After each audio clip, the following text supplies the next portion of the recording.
Back in Black. Okay, so apparently it's 40 years since that came out, so I thought we would celebrate that fact. Fantastic song, isn't it? By learning how to do it. And we're going to do a brief lesson today on this. There are 4 main parts to it. Now there are other tutorials out there, I've seen them, and some of them are pretty good, some of them a little bit different, but I think you'll find this one quite easy to follow. Alright, so if you look at the link below, you'll find my tab. It's all free, everything on this site is free, so you won't have to pay for it halfway through.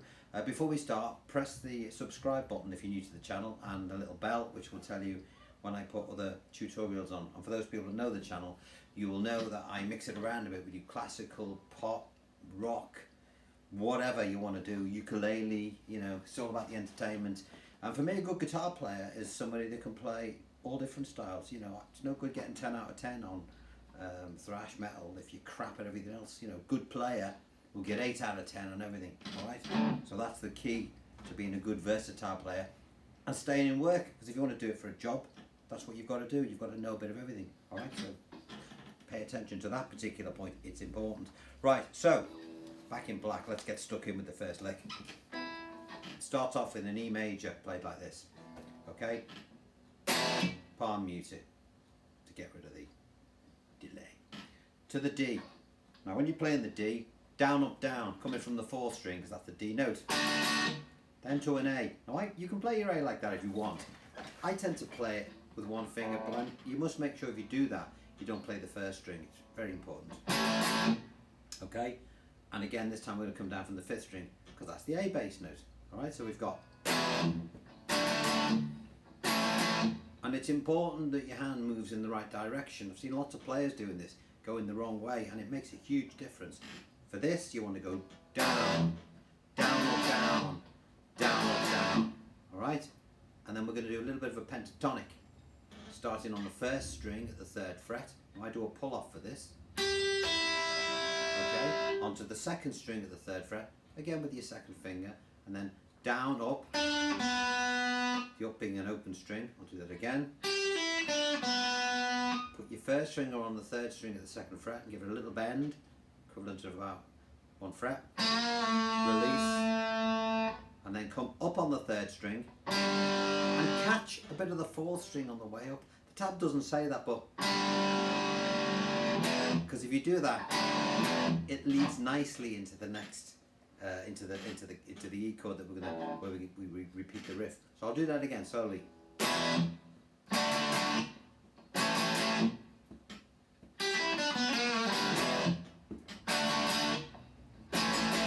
Now when we've got that far again, we're going to do this little bit. It's a bit stretchy, but if you know the technique, it's not as difficult as you think.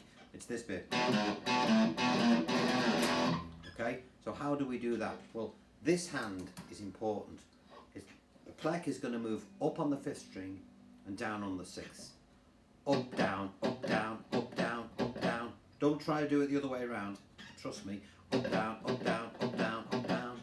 And on the left hand, this 1st finger is always going to be hovering around the 5th string of the 2nd fret, because that's the note it's always going to go back to. So it's going to come up on the 5th string at the 2nd, down on the bass string at the 4th. I use my little finger for that. And then up on the 5th again, same place. Down on the 5th, down on the 6th again, but this time at the 5th fret. So we've gone from the 4th to the 5th. Up, down, up, down. Up again on the 5th string of the 2nd fret, down at the 6th fret this time on the bass. So we've got this. Now don't worry if you want to bring your fingers off, and you know, you don't have to stay there and try and do that, because it's muted anyway. And then finally we've got the last one, which is 2 and then 7, and a slide off the 7. And then straight back into the riff. Alright, so we've got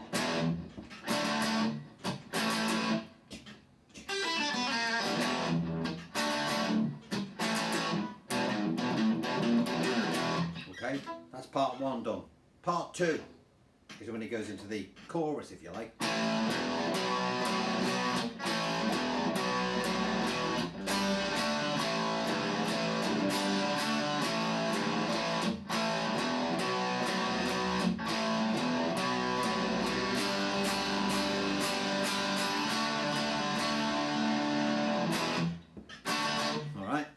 part 2, how do we do it? I find this pretty easy. This accuracy is the key to playing it properly. Right, so we're going to play our A with one finger, okay? Just keep it nice and simple.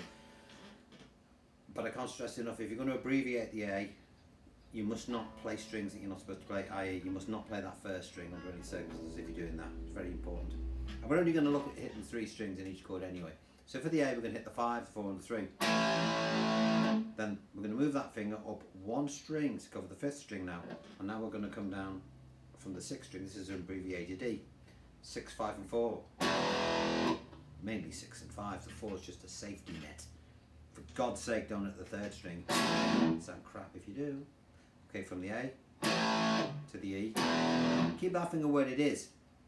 Now you're going to play a power chord of a B, which you can do like this with your 3rd and 4th fingers on the 3rd and 4th strings at the 4th fret. I tend to just throw my little finger over there. Much easier. And I would always recommend bringing your thumb over to cover that E bass note, because we're on a B now, so the 5th string is your root note. That's the one we want to come down from. So we don't want to play this and catch that by mistake. So this is what we're going to do on that B. Then we're going to release the 5th string to play an A with the B chord, and then back on again. So once you're there, it's pretty straightforward. And then from there, we just slide back down and start again.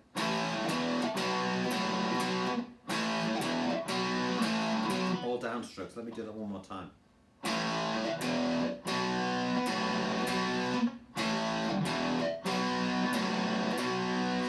From there, we swing to a G, played with the 2-fingered version of the G.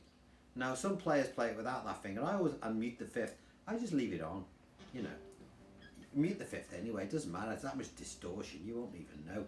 And then coming down from the 6th strings, because we've got a G bass note, to a D, come down from the 4th string because it's a D bass note, and then to an A, abbreviated with 1 finger, making sure we don't hit the 1st string, and then put your 2nd finger on the bass string at the 3rd fret, and a little bend, slight bend, okay, and then finish off on the 5, 4 and 3 on the A again. So that A bit goes, I'll do it one more time. So from the G, and again, you're still on A, we do the first part again.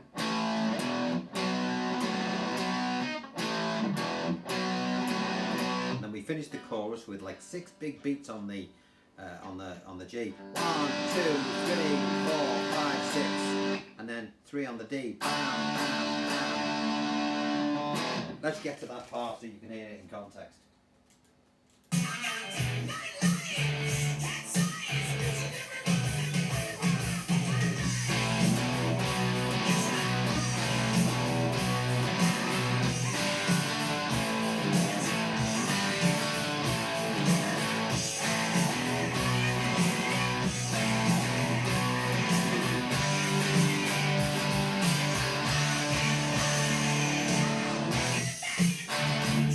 So on.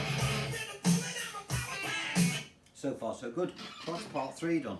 Now the next bit of the track is where we play. We're going to play underneath the solo. When he plays the solo, he's just noodling around the pentatonic in the key of E, which, you know, that's easy to do. You can play it note for note if you want, and there'll be tabs out there. The bit that's tricky to listen to, the bit that you need to hear, is the rhythm that plays underneath it, which is this.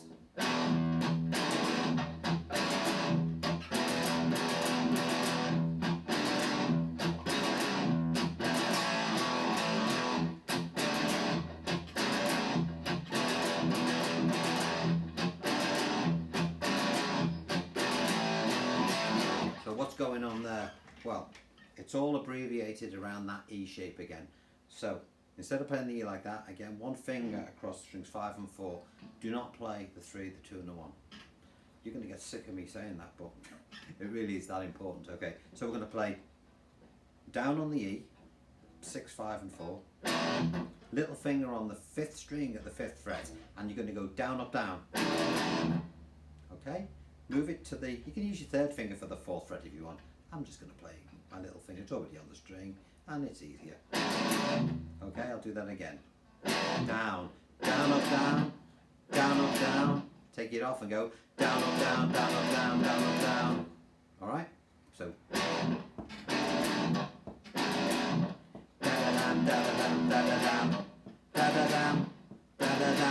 But the next time round it goes down.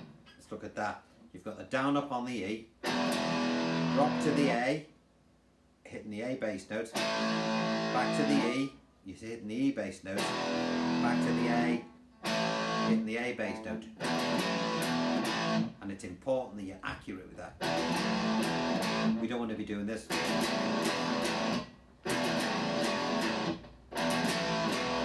Okay, very important. So we've got.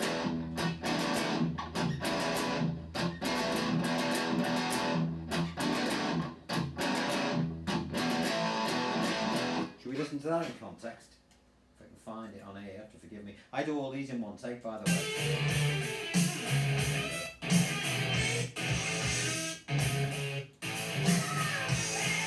Coming up, I think.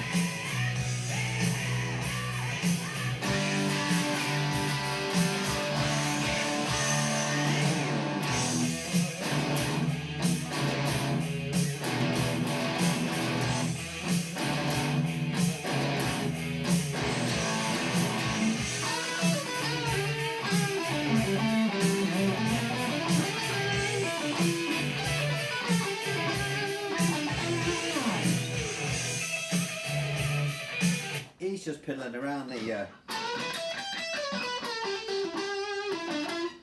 pentatonic. It's not hard, that. That's why we haven't done it, because you'll all know that anyway, I would imagine. If you don't, I'm going to do a lesson on pentatonic and aeolian, which are the main two. Anyway, bottom line is we've now done section 3, all right? And all that noodling around happens over the top of section 3. What else are we going to do? Right, so to the final little section, which is probably the trickiest bit, I think, is that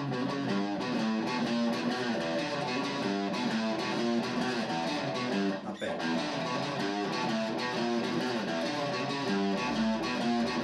Okay, well, once you know what it is and you get your fingers in, it's easy. This happens at the very end of the song. So what's going on? Bass. Little finger, I do a slide, I don't bother with a, some players do this and pull off, that's really tricky to do, and it's just not really rock and roll. That is. Why is it rock and roll? Because it's easy. Let's not do something that's just going to make it difficult, because if it's difficult there's more chance we'll balls it up, and we don't want to do that. So much easier. Okay, so that's what we're going to do. Down on the bass string, up on the 5th string, with your little finger on the 5th string at the 5th fret, and slide it down to the 4th. All right. You can do a pull off if you want, doing that, but trust me, it's much more difficult, and you're much more likely to mess it up. All right. So, and then a 5th string at the 2nd, and then a 5th string at the 4th. I do all upstrokes on that, and then a bass string at the 3rd. And I put a little bend on it.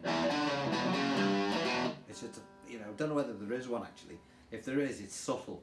So, and then back to your 5th string at the 2nd. And let me do that slowly.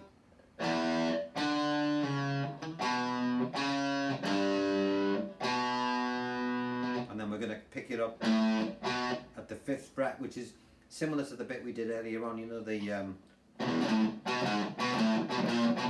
We're going to pick it up from the 5th string at the 2nd to the 5th. So let me do that again. To the 5th fret, 6th, slide off.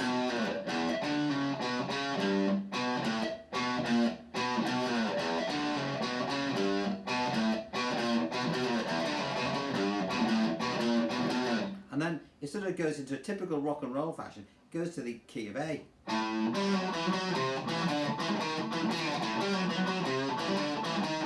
Which is exactly the same pattern of notes, but starting on the 5th string and the 4th. So you do everything you just did on the 6 and 5, but on the 5 and 4.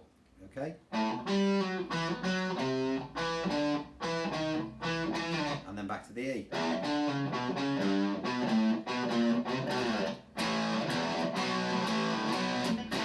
And then it goes back into that chorus bit again.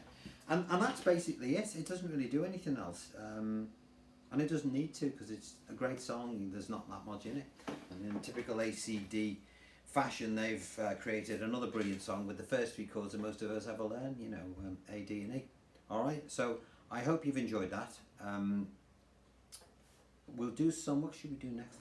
I'm going to show you how to play a guitar solo. We like a rock and roll solo, but I'm going to try and do something a little bit different, so it's not your traditional, you know, your obvious stuff. I'm going to try and do one that's quite well constructed that you can use in a number of different keys. So I'll do that next, and at some point we'll have a look at the Aeolian and pentatonic. But I've not done it up to now because it's done.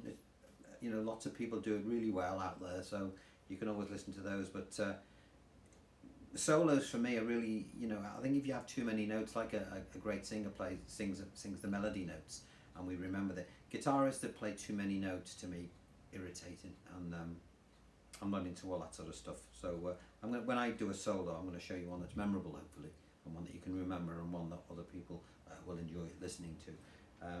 My favourite guitar players are like David Gilmour, you know, Steve Hackett, Mark Knopfler, people like that, you know, people that write memorable solos that you go around. That's why they're famous, of course. I remember somebody said to me, you know, have you heard that guy he's the fastest guitar player on YouTube, he's got, and I said, oh right, fastest player in the world he is. I said, all right, what's his name? He goes, I don't know.